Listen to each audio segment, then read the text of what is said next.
Dicen que la confianza es como un hilo invisible. Y que cuando se rompe, no suena, pero lo sientes hasta los huesos. Yo lo aprendí el día que mis padres dejaron a mi hija sola en un aeropuerto. Pero antes de llegar ahí, déjame contarte cómo todo empezó. Me llamo Lidia, tengo 39 años, y durante mucho tiempo pensé que ser la buena hija era suficiente para ser amada. Siempre lo fui. La que limpiaba los platos mientras mi hermana Tracy soñaba en voz alta. La que cubría las facturas cuando papá olvidaba pagar. La que decía, no pasa nada, incluso cuando todo dolía.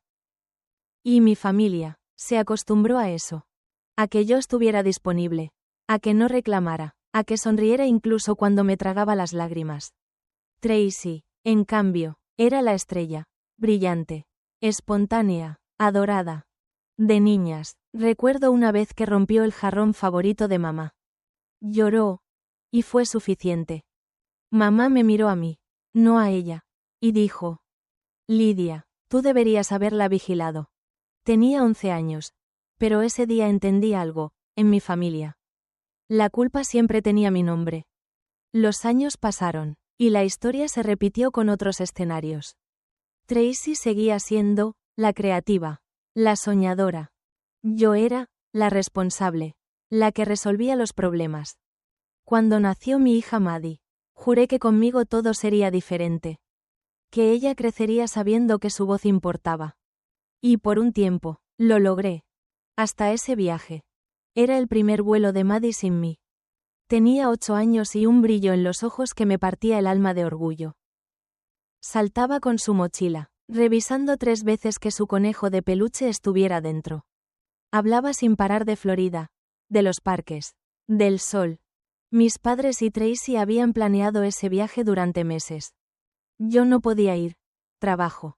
Responsabilidades. Pero me repetí una y otra vez que estaría segura. Rodeada de familia, pensé. Esa palabra aún significaba algo para mí entonces.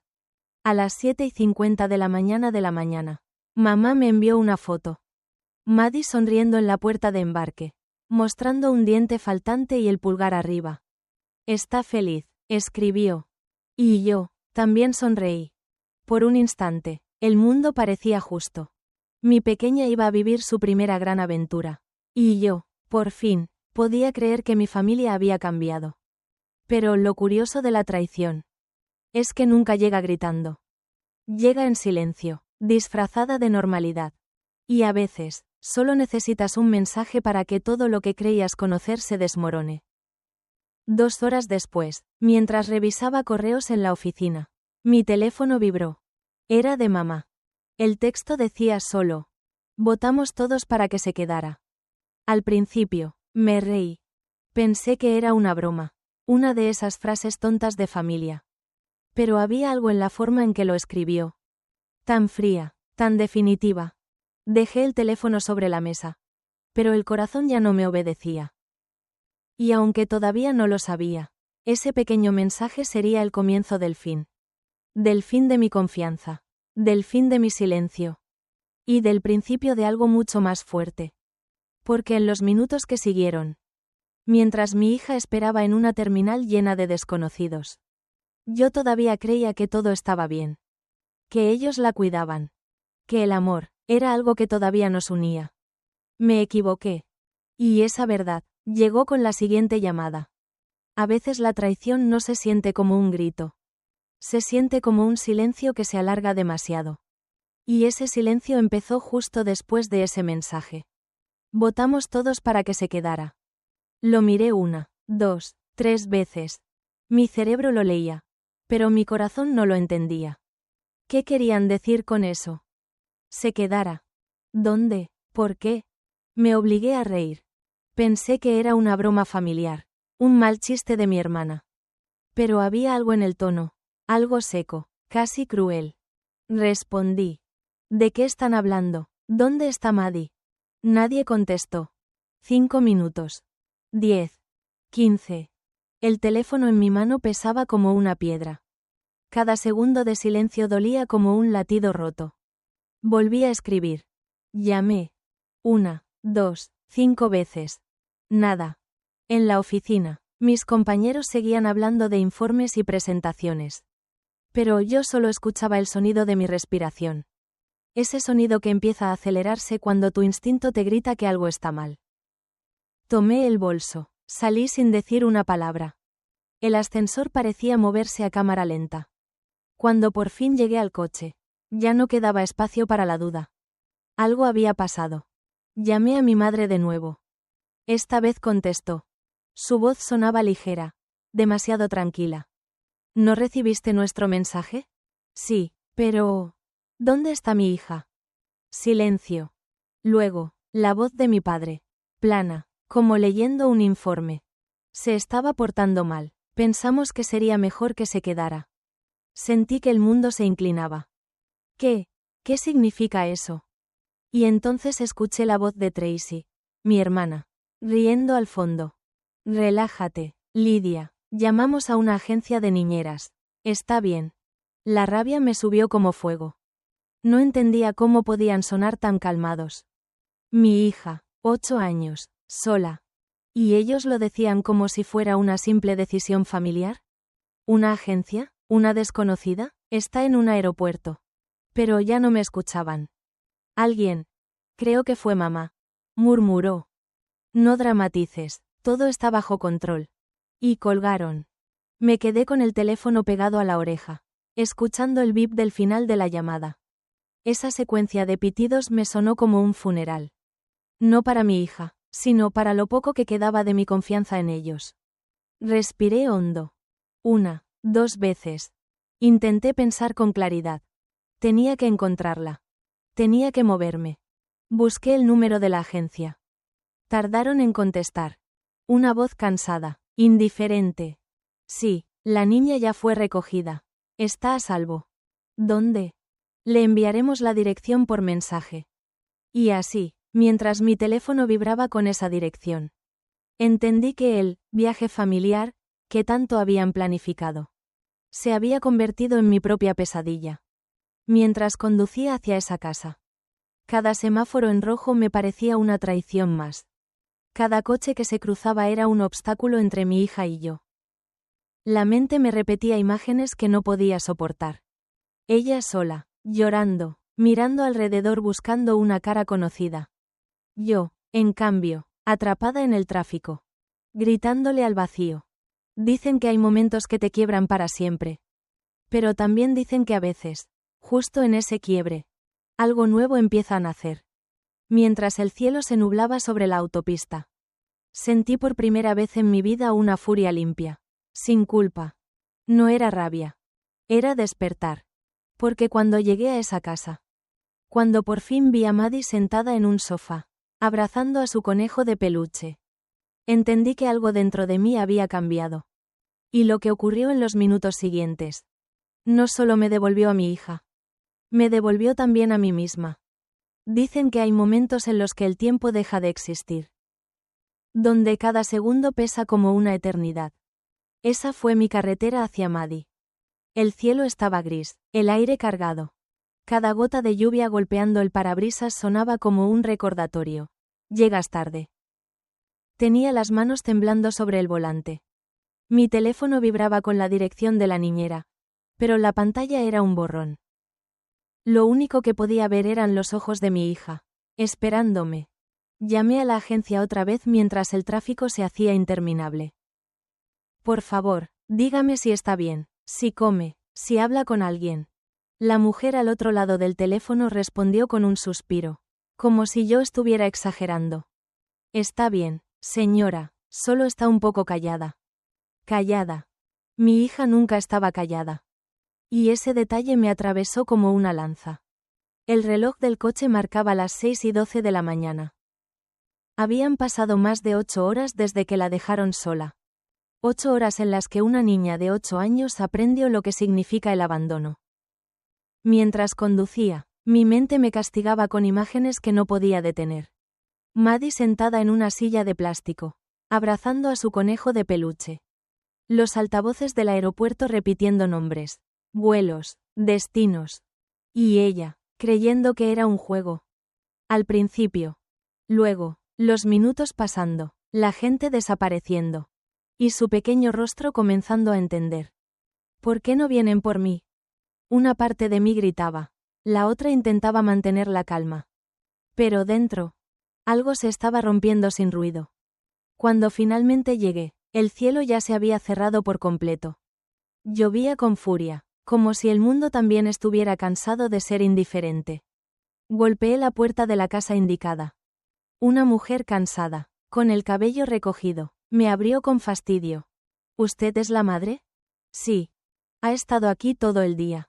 No ha dicho casi nada. Solo pidió su conejo. Giró la cabeza y gritó. Niña, tu mamá llegó. El sonido de sus pasos corriendo por el pasillo me destrozó. Maddie apareció con los ojos hinchados, el conejo en brazos. Y cuando me vio, soltó un suspiro que no era de alivio, era de agotamiento. Se lanzó a mis brazos tan fuerte que casi perdimos el equilibrio. Me porté bien, mami. Su voz era tan pequeña que apenas se oía. Y esa frase me partió el alma. La abracé con toda la fuerza que me quedaba. Le dije al oído. Lo hiciste perfecto, mi amor, ya estás conmigo. Ella asintió, intentando sonreír. Tenía la mirada vacía, esa mezcla de miedo y decepción que ningún niño debería conocer. La niñera murmuró algo sobre enviarme la factura. Pero ya no escuchaba. Solo quería salir de ahí. Subí a Maddie al coche. La envolví con mi chaqueta. Y conduje en silencio, con su cabeza apoyada en mi hombro. El camino de regreso fue distinto. No había ira, solo una calma peligrosa. La calma que llega cuando el dolor se transforma en claridad. Esa noche, Maddie durmió en el sofá, abrazando a su conejo. Yo me quedé despierta, mirando la pantalla del teléfono. El mismo mensaje seguía ahí. Votamos todos para que se quedara. Cada palabra era una herida abierta. Ellos lo llamaron decisión familiar. Yo lo llamé abandono. Y en ese silencio, entendí algo que había tardado toda mi vida en ver. No les debía más explicaciones, ni más sacrificios. A la mañana siguiente, mientras el sol entraba por la ventana, y mi hija respiraba tranquila por primera vez, yo abrí mi computadora y comencé a escribir. No una carta de odio, sino una de cuentas. La matemática del respeto. Y con cada número que escribía, volvía a sentir que mi voz me pertenecía otra vez. Dicen que el silencio también puede ser un grito. Y esa mañana, el mío lo era. No sonaba. Pero dentro de mí, rugía con una fuerza que nunca antes había sentido. El sol entraba por la ventana, bañando el rostro dormido de Maddie. Su respiración era pausada, tranquila. Como si el mundo por fin le hubiera devuelto un poco de paz. Yo, en cambio, no podía moverme. Tenía los ojos clavados en ella, preguntándome cuántas veces más iba a permitir que la hirieran solo porque yo temía decir basta. Había pasado toda mi vida creyendo que el amor familiar se demostraba cediendo. Guardando silencio, perdonando lo imperdonable. Pero esa madrugada entendí que mi silencio no era amor. Era una jaula. Encendí la computadora. La pantalla blanca me devolvía mi propio reflejo. Una mujer agotada, con lágrimas secas en la cara. Pero con la mirada firme. Diferente. Abrí una hoja nueva y escribí el título. Inventario del respeto.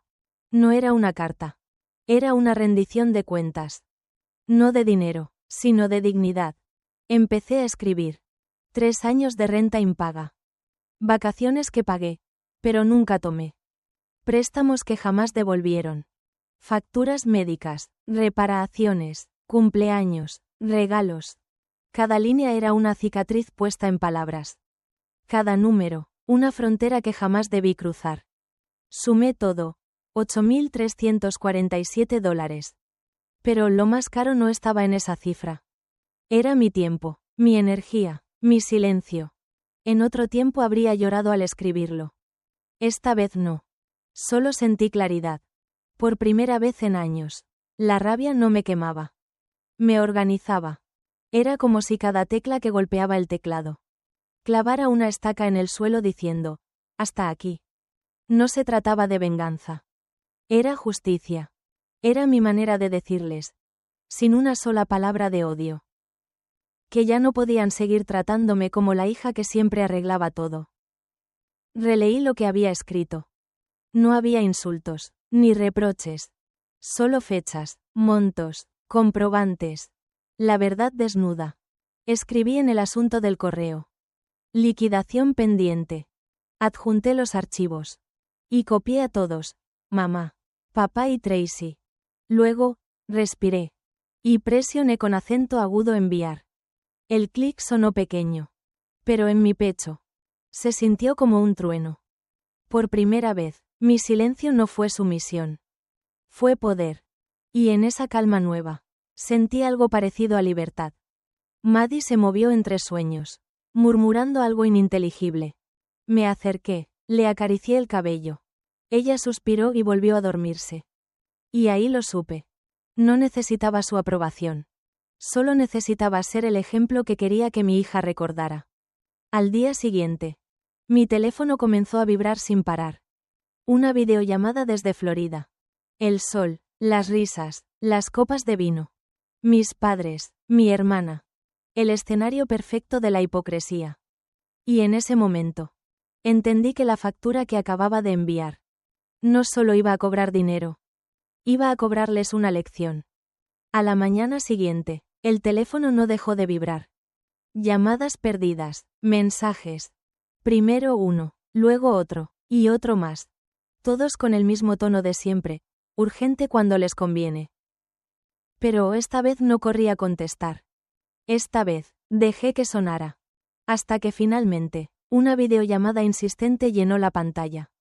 Mamá, papá, Tracy. Los tres juntos, con el sol de Florida iluminando sus rostros como si nada hubiera pasado. Detrás de ellos, el mar, las palmeras, las copas de vino. Una postal perfecta de un mundo donde la culpa no existe. Contesté. No por ellos, sino porque quería mirarles a los ojos mientras caía su fachada. Mamá fue la primera en hablar. Con esa voz que usaba cuando quería sonar razonable. ¿Qué se supone que es esto? ¿Lidia? ¿Una broma? Tracy rió, agitando su copa. $8,000. De verdad, Lidia, estás loca. Papá se inclinó hacia la cámara. Su mirada fría, autoritaria, la misma de toda la vida. No puedes cobrarle a la familia. Tomé aire. Y esta vez no temblé. Tampoco se abandona a una niña en un aeropuerto. El silencio que siguió fue brutal. Ni el mar se atrevió a moverse. Pude ver cómo mamá bajaba la mirada. Cómo Tracy dejaba de sonreír por primera vez. Cómo papá apretaba la mandíbula buscando una respuesta que no tenía. Estás exagerando, dijo mamá finalmente. No entiendes, añadió Tracy. Lo hicimos por tu bien. Maddie necesitaba límites. Reí. Pero no de ironía, sino de incredulidad. ¿Límites? La dejaron sola, rodeada de desconocidos. 8 años, mamá, 8. Papá trató de recuperar el control. Sigues dramatizando, te criamos con amor. Y fue ahí cuando lo entendí todo. Su amor siempre había tenido condiciones. Amor si servía. Amor si obedecía. Amor si callaba. No grité. No lloré. Solo los miré, directamente. Con una calma que los descolocó más que cualquier grito. No es una broma, dije despacio. Es el total de lo que me deben. En dinero, y en respeto. Mamá abrió la boca, pero no dijo nada. Tracy giró los ojos, fingiendo despreocupación. Pero pude ver el miedo detrás. El miedo a que por primera vez no pudieran manipularme. No se trata así a la familia, murmuró mamá al fin. Sonreí. Su frase favorita. La excusa de toda una vida. Exacto, así que dejen de comportarse como extraños. Y colgué. El teléfono empezó a vibrar de nuevo. Mensajes, audios, amenazas disfrazadas de preocupación. Has cambiado. Estás exagerando. Te vas a arrepentir. Pero no. No había cambiado. Solo había despertado. Esa noche, mientras cenaba con Maddie, miré la pantalla iluminada con sus mensajes sin abrir. Ella dibujaba un sol en su servilleta, tarareando una canción inventada. Por primera vez, no sentí culpa. Solo silencio. Un silencio limpio, poderoso. Sabía que pronto responderían. Y no con palabras, sino con lo único que siempre habían respetado. El dinero. Pero lo que no sabían era que yo ya había cobrado lo que realmente importaba. Mi dignidad.